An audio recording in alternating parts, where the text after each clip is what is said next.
Bob, how you doing? Good. It's Neil Waters here. Say that again. My name's Neil Waters. Okay, how you doing? Yeah, good. One of your colleagues, Tim, gave me your number to have a chat to you about an animal you saw. About a what? An animal that you saw several years ago. Oh, yeah. Several years ago, 20 years ago, 30 years ago. Yeah, probably 40. He said it was in the 70s, wasn't it? Yeah, that's right, in the 70s. Yeah, it was very good time, I'm telling you. None of us are getting any younger. No, shit happens, doesn't it? Is it a good time to talk now, mate, or do you want to talk later? Or Look, no, I'm driving. But that's all right. As long as you can get signal, that's all that matters. okay, Bob, I record these conversations for our YouTube channel. Are you okay with that? Yep, that's fine. All right, mate. No worries. So, just to give the punters an idea, you're actually a police officer, aren't you? No, I'm just a cleaner. Oh, you're a cleaner. Oh, yeah, I am still at the moment. Okay, yeah, I thought you were a cop as well. Sorry, because Tim's a cop. Yep. Just till I clean the police station, that's all. Oh, okay. No worries, mate. So, roughly, whereabouts did you have your sighting? Well, it's on Veneer Road as you're going towards Hurdle World Corner. I actually showed Tim precisely where it was. Yeah, he did send me a copy of that on the map. I'm just trying to get you to verbalise it a bit so people get an idea. Yeah, well, there's a raised section of road there. If you're heading west on that road, Yep. the road was, it's a super highway, really, super freeway. It's only a gravel road, but yeah, it was really built up. It had a lot of gully there. And it's very high elevated just there. Yep. And you can overlook all the paddocks up on the left-hand side. That's looking south. Yep. This is south of Geranium. No, this is south of Jamuk. Oh, okay, yep. Which, Right. a bit further east of Geranium, isn't it? This is on Veneer Road. Yep. And it was on Kevin Winterbourne's property, which is not now, of course. He's dead, and I think his son's dead too. Yep. But yeah, that's where it happened, and it was about, look, I can hit a rabbit in the head at about 100 paces with a 22. Yep. All right, and I seen this thing through the scope, and the bullet fell about 3 foot short. Okay. So it was a good. I was sitting in the bloody school bus the next day because I was still in high school in year 4. Okay. Fourth year high. school. Yep, year 11. And I was 16. I had my licence. Yep. All right, and I was telling my mate behind me, and she says, "Of course you had to try and shoot it, didn't you?" That's the very thing she said. Yeah. Of course you had to shoot it, didn't you? I said, "Oh, well, no one would believe me otherwise." But yeah, I was telling her about it. Tassie Tiger was on the flat. Yeah. Now this was back in the late 70s, so you were 16. That would make it what, 78, 79, something like that. Who, me? Yeah. No, fuck, I'm not bloody 79. How old are you, mate? Oh, fuck, I don't tell anybody. I don't tell anybody because I don't want people to cast aspersions on me. So it might have been in the 1980s, not the 1970s. Oh, fuck, do I know? No, I was in 4th year high. So At 16, so it would have been 50, 60. No, it would be in the 70s. okay. Yep. It would be in the 70s. Yep. I had my dad's old HR. I used to go shooting on the road with it. Yep. So you saw this thing through the scope. What it was good 100, 200 yards away? Yeah, about 100 yards away it was. And Maybe more. 22 didn't quite have enough puff to get to it. I didn't have enough puff to get to it. No, she was about 3 foot short. Yep. But yeah, it was fantastic. It had all the stripes and all that sort of stuff on its back. What? It looked absolutely awesome. What time of day was it? Pardon? What time of day was it when you saw it? It'd be in the afternoon. Okay. It was in the afternoon. So I used to go in the afternoon just before dusk so to speak. Did you lived out that way somewhere? Yeah, our farm is named, Vanilla Road's named after us. Okay, your family name, yep. My grandfather bought the block and we've been there a long time. Okay. And you were on your own at the time? Sorry about that. That's all right. So when you saw this thing, you were on your own? Yeah, I was just by myself, yeah. And Got no witnesses. no, that's all right, mate. There's plenty of witnesses out there to say, you know, almost identical things independently of each other. So Yeah, it wasn't a mongrel dog with a crossbred or anything like that. It was too distinctive. The stripes were too distinctive for it to be a crossbred with a bloody dog or something like that. yeah, how She was a genuine article. how big was it, you reckon?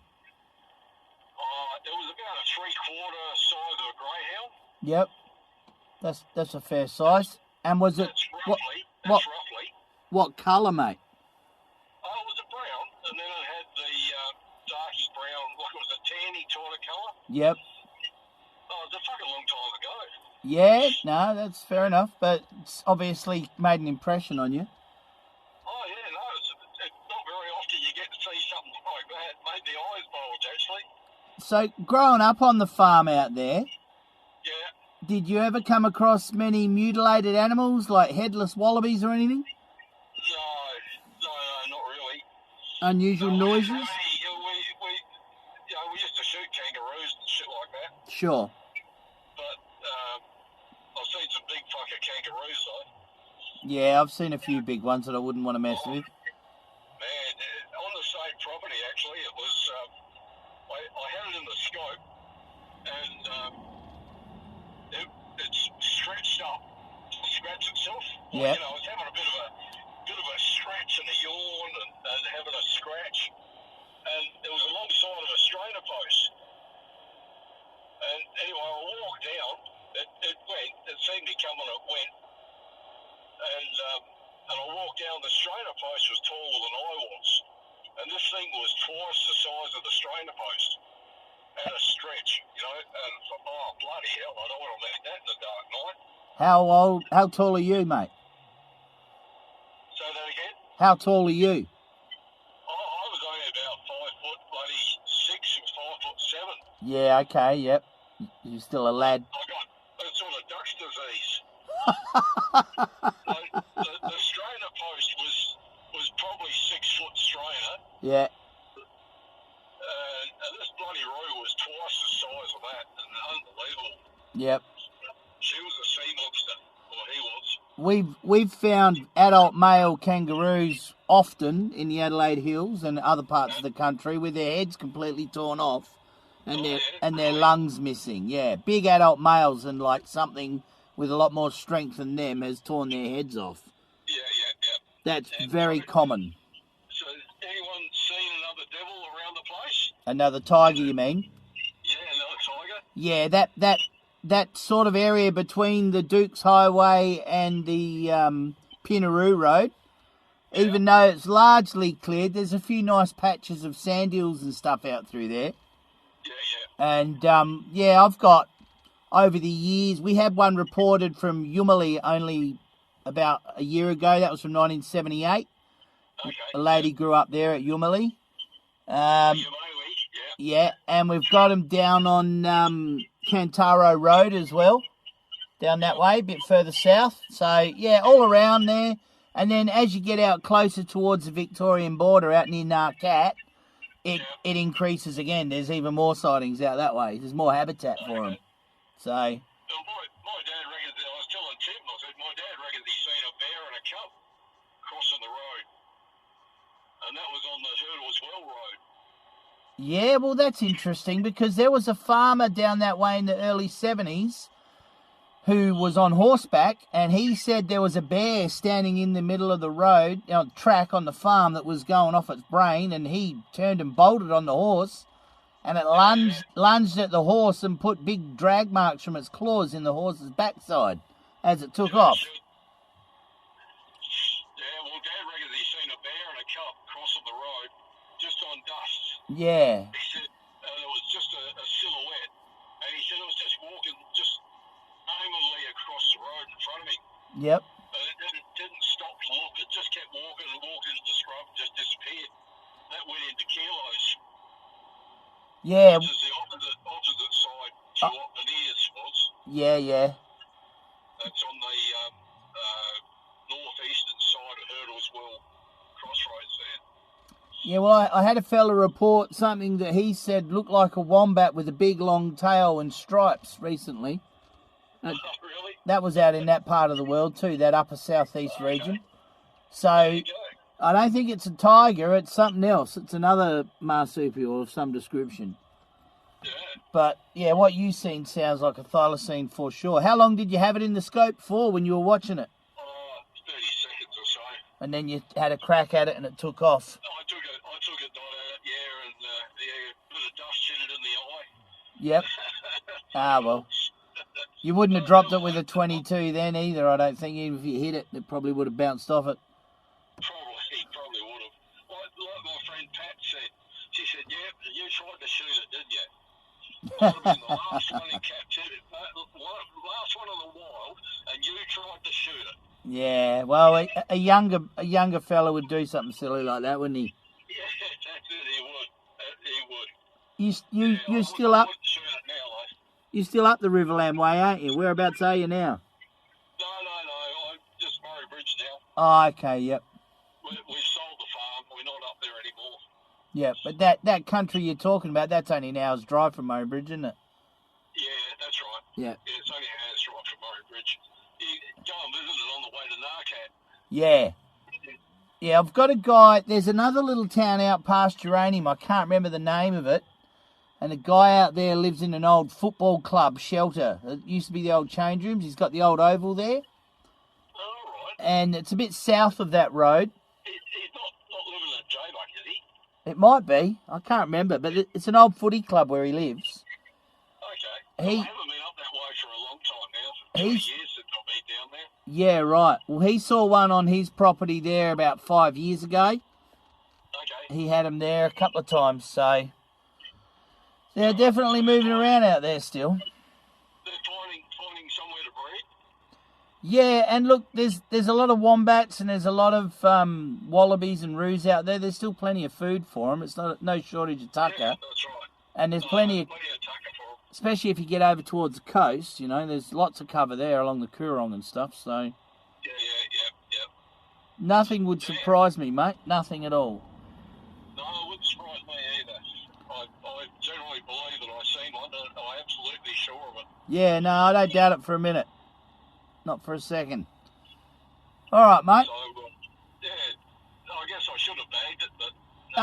Look, it's a good thing you didn't, you know. If you did, I'm pleased I did it. if you did, you would have taken it to the museum and it would have disappeared into the ether, I guarantee it. I would have bloody shunned the bastard. Yeah, they wouldn't have had any record of you ever bringing it in there ever. It would have just been one of those mysteries, yeah? Oh, right. Okay. They're good at that, the museums and the universities. Yeah. The thing is, though, you know, is there any over in Tasmania? Surely there's some over there. Yeah, there is. I live in Tassie. I'm down in Tassie. Oh, okay. I'm from Adelaide, though. I know that area where you're talking about reasonably well, so Yeah. I've driven all through there. There is some in Tassie? Yeah, I've seen 4 of the bastards down here, but you think I can get one clearly on photo? Yeah. You can't take a picture of it, can you? Oh, look, I've got a couple of ambiguous ones, but nothing's ever good enough for the skeptics, unfortunately. Yeah. But, no, they're definitely here. They're still out there then, that's good. Yeah, I've heard them in South Australia a couple of times. I've heard them down the southeast, and I've heard them up in the Adelaide Hills on 2 occasions. Okay. So they're definitely there, without a doubt. Sound like they're nasty pieces of work too. Well, I don't think they're so nasty to people. They're a bit curious of people, so they do follow you around, but there's not too many records of them ever attacking a person, you know? Yeah. They're a little bit bloody skittish of people. Yeah, they're very shy and elusive, but they're not too shy to rip the head off of a kangaroo or something. Yeah. So Yeah. we get lots of headless roos turn up all over the place. Yeah. And not one yet with a gunshot wound in it. It's always either a roadkill or a roo that's been caught and had its head torn off. Yeah. So. He used to go ruin. He had a dog, Roo dog, Yep. back in the hook and cart days, and he used to go down Jamuk South Road. Yep. To the 90-mile desert. Yeah. And it was, he said if you didn't grab the bloody dog, he said you'd be there all bloody night and day, skinning roos and putting them up on the wagon. Yep. He said once you got there, the dog, you'd let the dog go, and he said you go over the rise and you hear him barking, and he'd have a roo down. Yep. So you go out, you head for the voice, you sit there, skin it, and he said the dog, before you finish skinning, would have another one over the next rise. Bloody hell. That was down. And he said, bloody hell, he said, so he gets sort of 8 roos for the day, 8 or 9 roos for the day. He said, I'm buggered. So he said, you had to grab hold of the dog and tie it up. Yeah. Have another one. Couldn't keep up with it. It was just sort of full on all the time. Yeah, well, you'd probably save a bit of money in bullets. Say that again? You'd probably save a few. Yeah, save a few, Bob. It was a bloody good dog. Yeah. And it was quite funny because that 90-mile desert, I had an uncle. He was about 80 odd, and I took him for a drive out that way. And he used to go coursing out that way. And he used to come up to the farm on a horse and cart, and he would go down Jamuk South Road. And he said, when he was young, he was about 20. He said this was all the scrub was about 3 foot high. Oh, yeah. It was a complete desert. And he said then a big fire went through. And he said all these trees come up. He said this is and everywhere. Everything was about 3 foot high. And then when we were going through, like the trees were sort of 10, 12 feet, full on mallee. Yep. And he said, he was telling me about it. It was quite interesting what he was saying. Yeah. It's fantastic what it used to be looked like and what fire had converted it to. And Yeah, how it changes after fire. Yeah. it was quite amazing. Awesome. All right, mate. Well, look, thank you very much for your time. I really appreciate your information. That's all right. And I'll put this out on our YouTube channel for people to have a listen to, if you're okay with that. Yeah, not a problem. Awesome. All right. All right. Any other stories, let me know. All right. Be good. Good on you, mate. Thank you. Catch ya. Bye-bye.